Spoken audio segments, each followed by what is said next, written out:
So when it comes to outdoor education, it's always about personal development in many ways. You against what you are trying to learn, or you against where you are in the outdoor program. Welcome to the One Day at a Time podcast, where we take things one day at a time. Today in the studio, we have with us Tom and Alvina. Sup? All right, let's do a quick introduction on yourselves and what's up. All right, so my name's Tom. I used to work in the outdoor industry. I've moved on after that. In that time when I was doing work in the outdoors, I worked with a company and we work with a lot of schools, be it primary schools, secondary schools, tertiary, even corporates as well. So I've seen a full spectrum of the outdoor industry. Yep. Mm-hmm. Okay, so hi, my name is Alvina, and what do? I actually do quite a lot of things, but I'll sum it down to I'm an outdoor educator. Outdoor educator. Yeah. Okay, so today we're gonna essentially have a conversation about your career or what you do as an outdoor educator. Because I honestly have no idea, right? Some people call you like a outdoor facilitator, adventure coach, yes, or whatsoever. So what do you actually do as an outdoor educator? Right. I think I believe Alvina can explain this better, but I think maybe the firstly is like when people got to know, like, oh, you work in the outdoors, like, are you from what was it? Outward Bound. Outward, thank you very much. And are you in Outward Bound? Are you a MOE teacher doing outdoor education? And like, I think firstly is that the industry is not just those two places, because there is also a freelance market when it comes to the outdoors, and there's of course the private market aside from that as well. So there's a lot of different companies that work with schools, corporates, like team building and stuff like that. So for me, when I was working in the outdoors, I was in that. I was full-time in the outdoor industry company. So essentially did a lot of corporate programs. You can essentially like tell me like if you ask me like what kind of brands I work with, it's a lot of brands that you see like, oh, I cannot really say it. Okay. But all the big brands, like, me and the company I was with, we've pretty much worked with them, mainly for team building, kayaking, that sort of stuff. So okay, so like it's for team building and basically corporate clients lah. But what do you actually do? Like, you go mountain climbing, diving, or just kayaking, or like what exactly do you do outdoors? Like bird watching. That'd be funny. Because you say outdoor industry, man. There's so many things you can do outdoor, right? Exactly. You can strip naked right around and like feel the zen. That's outdoor. Yeah, So like, consider outdoor. Anything under the sun. Yeah. So what do you I do? think when it comes to company, right, a lot of times always like kind of experiential kind of programs where it's customized. So a lot of times we always ask, Firstly, we always go to the corporates first. Okay, then we sit down with the corporates and ask them like, what do you need? And they always tell, the executives always tell us like, okay, we need a program where to increase to have more bonding time. That could be one, or to increase productivity of some sort. I don't know why you need to go outdoors for that, but yes. Or really just to spend the money for the financial year, So it's across the board. There's so many different things. With that in mind, then we kind of craft programs for them. So it's a lot to do like event management or event organizing in the outdoors. So for example, like, okay, we want to see the scenery. We want to go into more nature stuff. We want to be in the outdoors. We want to be cool and be outdoorsy. Okay, how about we do kayaking then? Okay, we kayak into the mangroves. And then we also tell stories, or we tell narratives about the environment, because it's all about conservation as well. It's all about being green, right? So we talk about the environment a lot as well.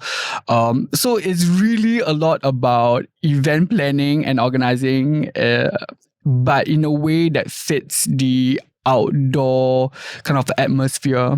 So while we're outdoors as well, there's a lot context. A lot of context we have. Also, like when you're in nature, what is nature all about? Interpreting the outdoors in the nature as well. So if they're in the mangrove, we talk about mangrove. Why is mangrove so important? And that sort of things. So a lot of times, event planning. Alvina, what are your thoughts on in outdoor, being an outdoor educator? Okay, so with that, right, I'm actually a full-time freelancer. So I don't, I don't only work for one company, but I actually work for quite a number.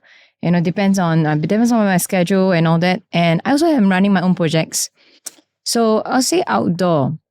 Like just now you were saying outdoor, like what is it? Like exactly, like what exactly right? do you do apart from like what he mentioned, like event planning and like all the project management? Like what exactly do you do in the outdoors? Okay, so when you say outdoors, it's really because in Singapore, I think everyone is like inside the air conditioned room and all that, right? Say work-wise, office, school. In schools, students are inside the classroom, right? So outdoors is really out of the Singapore is a city.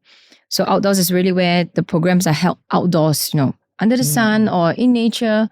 Or sometimes it doesn't really have to be in nature in the forest, but just outdoors by the beach, activities under the sun out there where people move around rather than just sitting there listening to someone, just discussions only. Yeah.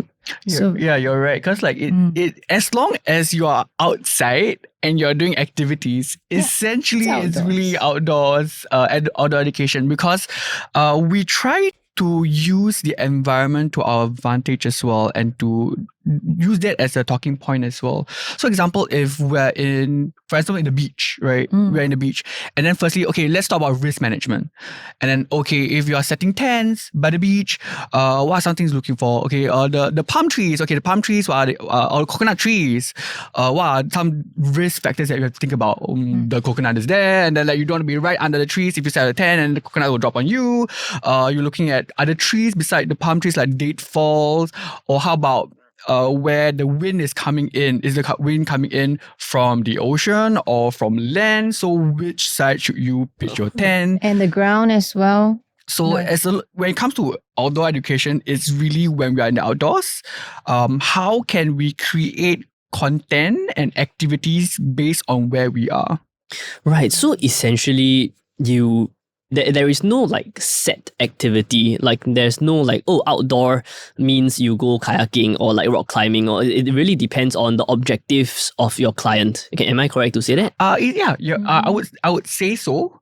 When it's in the standpoint of companies, like because where I was, that would be how I would see it. I think in Alvina's side might be slightly different, so because like for her, you are more like coach, right? So for how is it different for say like yourself and the diverse clientele that you have? That's not exactly corporate, right? Yeah, so it's not exactly corporate. So I'm a coach. I'm a kayaking coach. I'm a climbing coach. I am SUP certified, rescue certified as well. So what's that? Okay, so SUP is stand up paddle. Stand up paddle. Right. Yeah, the one on the board, and then literally standing up with one paddle that only has one blade, so you can only paddle on one side at one time. Okay. Yeah. So with that, clientele wise, say climbing, it'll be public groups. So I'll be teaching certification courses where upon finishing the course, they need to display that they're competent.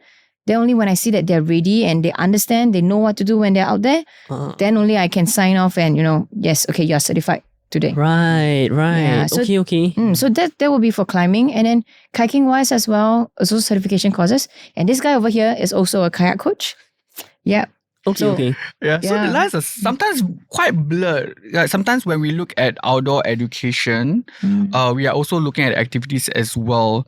So sometimes water sports can sometimes be go in the same vein as outdoor education. Okay. So can I say that outdoor education is kind of like a category. Then under outdoor education, there is a whole bunch of stuff. Like you could be a kayaking coach, you could be a rock climbing or like climbing coach. How about like diving coaches? Are they considered to be outdoor educators as well? You can be, because like depending on what sort of content you are bringing to the participants. Like if you're as a diver, you are teaching them to dive, mainly that. Then you're not an outdoor educator. You're a diving instructor. That's an instructor. Yeah. So Yeah. there's a fine line between instructor, coach, mentor. Okay, correct. So that is what I want to talk about, because like based on what you guys are telling me, it seems that the line is pretty gray, right? Because you guys technically are kayaking coaches and instructors. You guys technically are, you coach a particular subset lah, whether it's like kayaking or climbing or whatsoever, right? But you're not exactly an instructor. That's not exactly your role, right? Being an outdoor educator includes a whole bunch of stuff like facilitating and educating, not just about the kayak but the mangroves and whatsoever. So, if you can summarize, your role as an outdoor educator and how it's different from being an instructor, how would you do it? Well, it's a tough question actually. It's a good question, by the way. It's tough. Because, okay, so what, I guess as an educator, essentially it's teaching, right? You are still teaching. Correct. And when it comes to outdoor education, right, it's a full spread of things, because it's all about risk management. It's about leadership as well. Correct. It's about teaching other trainers as well, like maybe train the trainers kind of like a situation, right? So again, it's a full spread of topics that you can teach about. Just like when you're an MOE teacher, you can teach like science, you can teach maths and English, right? So in outdoor education, again, the same thing. There's a few topics. You can go into leadership, you can go into youth development, like what Alvina does. Okay. And a few other things. Okay, so it's kind of there's a more macro picture to it. Okay, you know what? I'm gonna try to ask further, because I also personally want to get a clearer picture of what this is, right? So essentially, I guess maybe I should rephrase my question, and the question would, or rather should be, what is the objective of outdoor education? So for example, if you go for a kayaking course and just purely a kayaking course, the objective is to learn how to kayak. Right, level 1 you learn how to do this. Level 2 you learn how to flip yourself back up from the kayak or whatsoever, right? Like I also got kayaking 1 star. but yeah, like something like that, right? Something like that, right? Yeah. So like the objective is to learn kayaking. If you go for a diving course, your objective is to learn climbing. But for you guys, the learning of the kayaking, learning of the diving, the whatever is not exactly the objective of an outdoor education system. So what is the objective of an outdoor educator or education? Oh, cool. You want to take that question? Yeah. So for this, when just now as you say, take level 1 to learn how to learn. Say if you look at kayaking, okay, 1 star. Where a lot of people, when they tell me, or even be it kayaking 1 star or climbing level 1, I will tell people that it is not where you learn how to climb better. It's more about learning what are you getting yourself into. So that's where I see myself. That's where I advocate. And if you do come for it, if you want to go climbing, go and take level 1, because you really understand what kind of equipment are you dealing with, and you're knowing how to check if it's okay to use, if this is the right way. And like say if we talk about climbing, I will ask them, what do you think? Do you think? So let me ask you, do you think is climbing dangerous? Well, that depends on how you define climbing. Okay, so if it's just a yes or no, is it dangerous? Yeah, I mean, I'm sure there's definitely some danger to it, because if you fall, you can break shit. And yeah. Totally And right. with that, I personally have been in a few. Oh, I'm sure. Yeah. But with that, even when I ask my students, I ask them, and my answer, I hear from the ground, and I tell them my perspective, climbing is dangerous. So, say in level 1 climbing, it's about learning the safety and learning about, yes, I want to enjoy this sport, but how can I mitigate the risk? Okay. Like, because there is a risk everywhere. Even crossing the road, things like that. But how can one mitigate and still enjoy it? So in level 1 is where, people learn about, okay, the ropes, what is it made of? What can I look out for?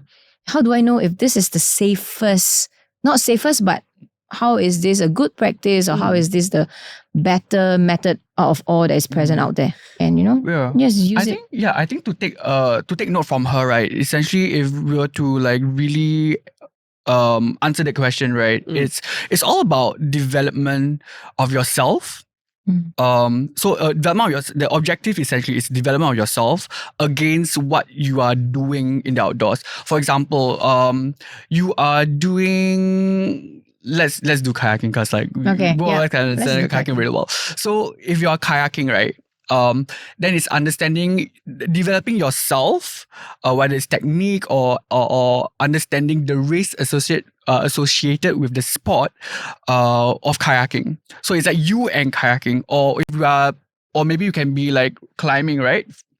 Is understanding development of yourself against climbing. So when it comes to outdoor education, it's always about personal development in many ways. You against what you are trying to learn, or you against where you are in the outdoor program. Right, okay, so let me try to summarize what you have said to see if I really understand it. Right. Okay, so essentially, what you're saying is that being an outdoor educator, the main objective is actually personal development or development. And the activity that you're doing, be it climbing or kayaking, it's merely a tool or a medium to facilitate that self-development. Whether is it correct? Yeah. I have to agree so with that. comprehensively. So essentially, like whether it's understanding risk management in the context of kayaking, or risk management in my project team, in my finance banking company, learning that through kayaking, through climbing. That is basically the role of an outdoor educator. Yeah. Am I correct? Yes. It's so eloquently put. It is actually pretty amazing because it's you're just using like what the great Mother Nature has to offer to help people develop themselves, whether their goal is to learn people management or their goal is to find the Zen or like whatever. Exactly, because you want to create anecdotes for these people. Like here in the outdoors, I learned something like this. So how can I apply that to my workplace as well? Or how can I, or when students go do programs as well and they learn stuff in the outdoors, like, and the teachers constantly want them, okay, after doing that, how can you apply that kind of what the emotions and the feelings you felt in the outdoors, how can you bring back to school? So I would think that whether it's for your previous gig where you're doing a lot of corporate clients, or like right now, Alvina, you're dealing as a freelancer with all sorts of clients. Is it accurate to say that most of the clientele that comes to you are people looking for like team building, team development, self-development types? So like a lot of these people would be companies, schools, like a youth network, or like a maybe like you play like table tennis and then you want to learn how to build a better like team spirit through kayaking or whatsoever. Like like that's the demographic of people that come to you. Yes, and more. And more. Like what? Like yes and more. Okay. So currently I'm working on this project where I'm working with Green Arch, which is a sustainable it's a socially driven company that looks into environment and looks to the environment. So with them, right? So the other the customer that I have is Uniqlo. So recently I'm working, three of us together, right? We're working in so Uniqlo, it's on their CSR site where they open up to public to their members. And then so when they come in, it's really about educating them about how this reservoir that we have in Singapore is where Singapore gets the new water from, right? And actually to go down there and really see how polluted it is, with causes done by just us, how we like all the trash is found, it's all straws, plastic bags, and all that. And even talking about just that, right? I mean, this is one thing, and another thing is how it affects marine life. Like actually just the previous two sessions early on, we've come across a terrapin, about this size, that actually had a fish hook in the mouth. Yeah, and fish hook, who is it from?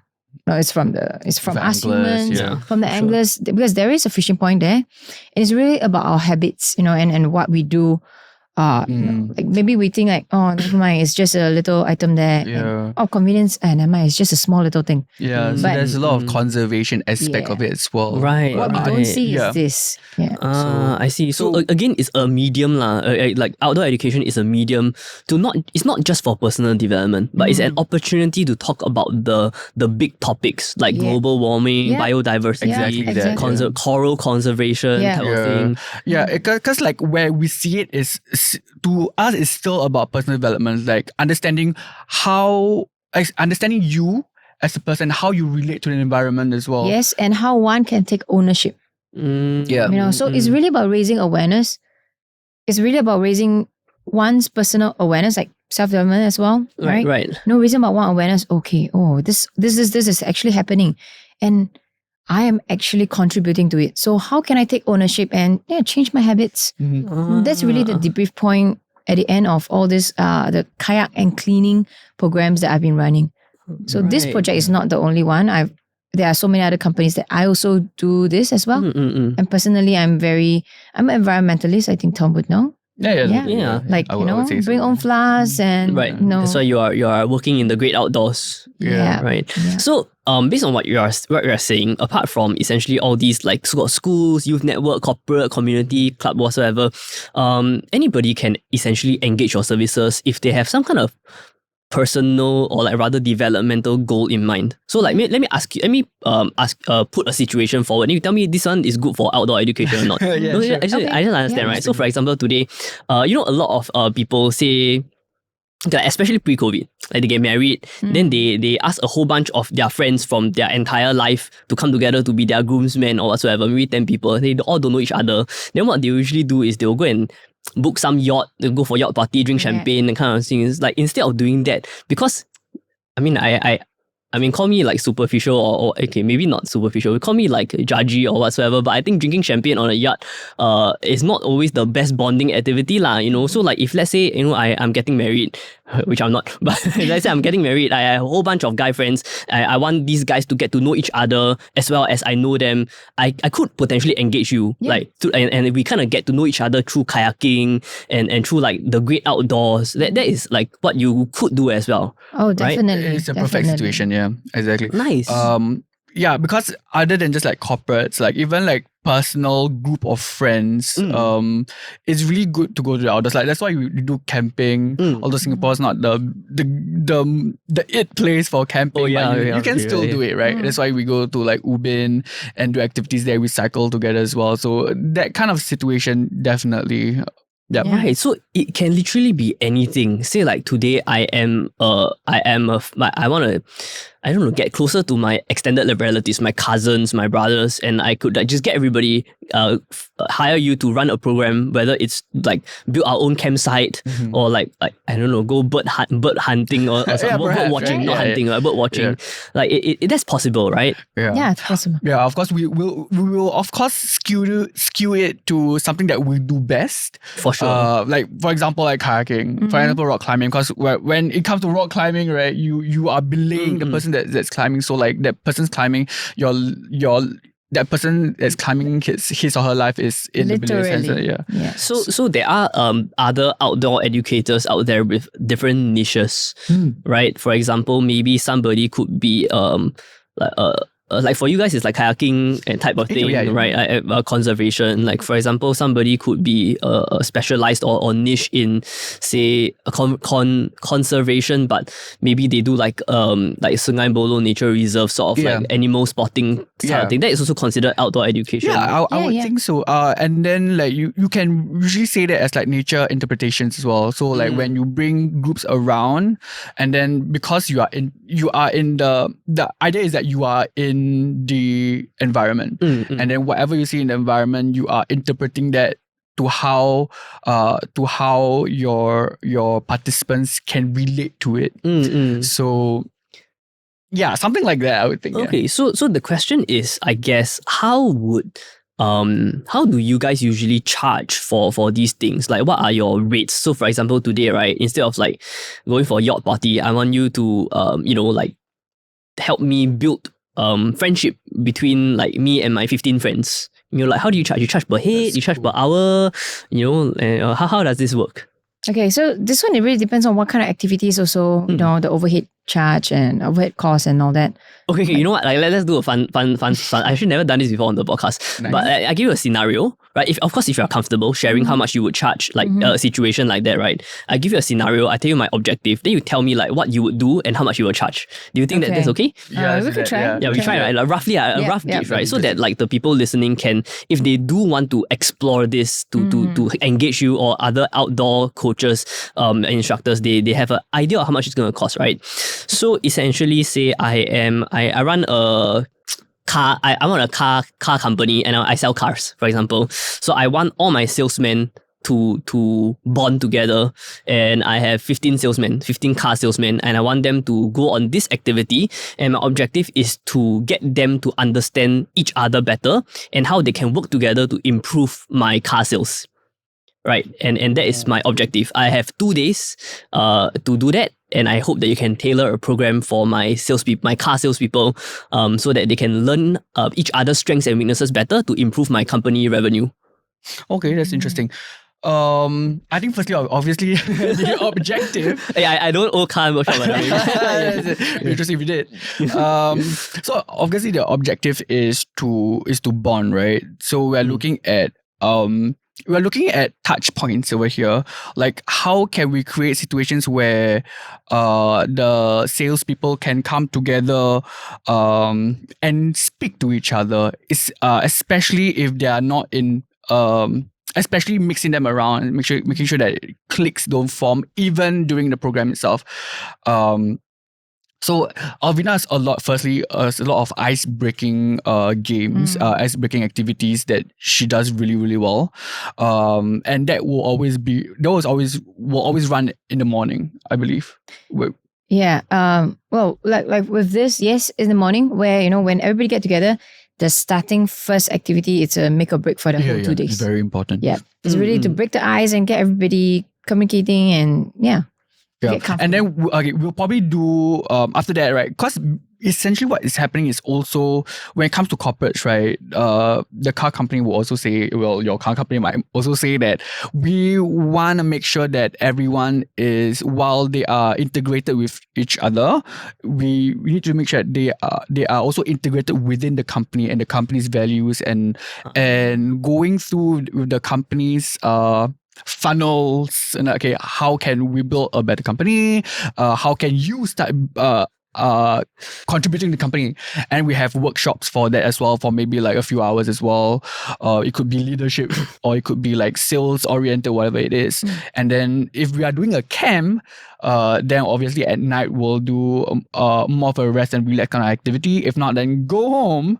And then the second day we can always do a bit more outdoors, really in the outdoors environment, because like maybe in the first day in the morning it can still be outdoors, but it was more of a smaller scale kind of like outdoors, so it's like more icebreaker games in the park or in the beach or something like that. And lighter, exactly, activities, and actually even if evening can be a barbecue session where everybody helps and chips in cooking together. Right. Yeah, Okay. and then the second day could be like a kayaking expedition where this is where we test them, kind of thing. This is where the test comes in, making sure that because we've kind of in a way created some kind of bond or opportunities to bond in the first day. Then second day is when we test them. And because if it's only 2 days, right? So we don't want to like really exhaust them too much. And then once we have done that bigger program, for example, a kayaking expedition, and then at the end of the day, we end it off with something a bit more, a lot more positive, or at least the debrief that comes after that after that whole activity becomes a bit more positive. And now we start talking about the money. Yeah. So how much would this, say, my car company, how much would this set me back for 15 packs 2 days? It included, say like including all the kayaking expedition, your barbecue, your icebreakers, and all that you described. So this sort of thing, of course, we have to do by head kind of thing, right? Yeah, Correct. yeah. So the range, I know it's tough to come up with the figure, but in fact, it's really, really tough. Yeah, the but range can be a lot of times, what I've seen for corporates is that such a program they should be able to do it between like 90 to per head, 90 to max out at about 160 per head. Oh, that is For actually 2 days. For 2 days. For 2 days. Corporate can do that. Corporate can do that, yes. Okay, so if it's not non-corporate, say I am If it's public. I'm a guy who wants all my groomsmen to bond 15 of them.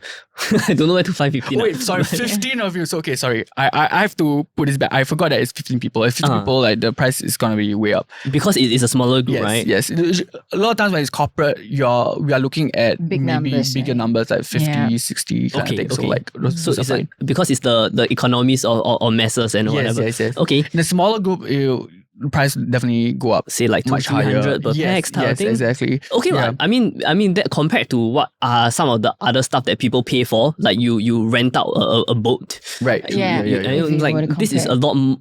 Yeah. Not saying that your yacht renter means it's not meaningful. Okay, I don't to get each its cancelled own. here. Yeah, correct. But like it's a meaningful activity that you're paying for lah. Like kind of similar to what other people do, like pottery class. Also not cheap Yeah. But Yeah. at the end of the day, you get to go home with your nice Yeah. little Exactly. Although in such an objective, right, we will probably tell you okay, go for like a kayaking program kind of thing, right? which can be cheaper, right? Yeah, it's much cheaper. You can Yeah, just actually like if they already know each other, just going for a kayaking program, for example, like an expedition to in Ubin, other expedition, instead of everybody just one boat by themselves. This is why I usually tell my packs, everyone here, whether you know each other or not, there are no strangers, only friends we have not met. Yep, and then that everybody is a team. We look out for each other because there's only one coach. Mhm. 10 people, say 1 to 10, that's the ratio. There's one coach and 10 of you guys. Everyone help each other to look up, for safety and everything. So it's really working for each other. Right. Looking out for each other. Yeah, and holding that context is very important as well. That is like the basis of you going out as a group and coming up and really bonding together as a team. That context, we must hold it quite tightly as well. Nice. I learned so much from you guys today, man. Thank you so much for sharing. And if any of you listening or watching is keen to engage Alvina, I mean, you don't really do this much these days, right? Yeah, but if you want to see Tom around and you want to engage Alvina, whether you are a guy that's getting married looking to bond with his groomsmen, or you are a corporate, or you are a teacher trying to get your students to learn stuff, self-development, where can they find you? How can they find you if they would like to engage you? Yours? Yeah. Okay. So for my advice, you can follow my Instagram. So it's lventures.sg. How do you spell it? So literally it's adventures, but the L. AL changed to AD changed to AL. On Instagram. So they can just DM you on Instagram. Yeah. Just drop me a text there. I can just DM you there. And then Alvina will be better able to route you to the best place, and then she'll be around as well. Right. Okay. Yeah. So if any of you are interested in exploring yourself, whether it's personal development or whatever through the outdoors, please reach out to Alvina to just learn more, right? To just learn more on how, apart from the usual stuff that we are used to, like all the pottery class and like running marathons or whatsoever. This is another activity that I think is very fun to consider, right? To just bond with people, personal development and stuff like that. And let's chat later. Maybe we can do something. I've always wanted to just do stuff with people. Yeah, cool. Yeah, maybe go kayaking or some shit. Right. Yeah, okay, Ken, thank you so much, guys. With that being said, thank you so much for watching the One Day at a Time podcast, and we will see you on the next episode of One Day at a Time. Peace.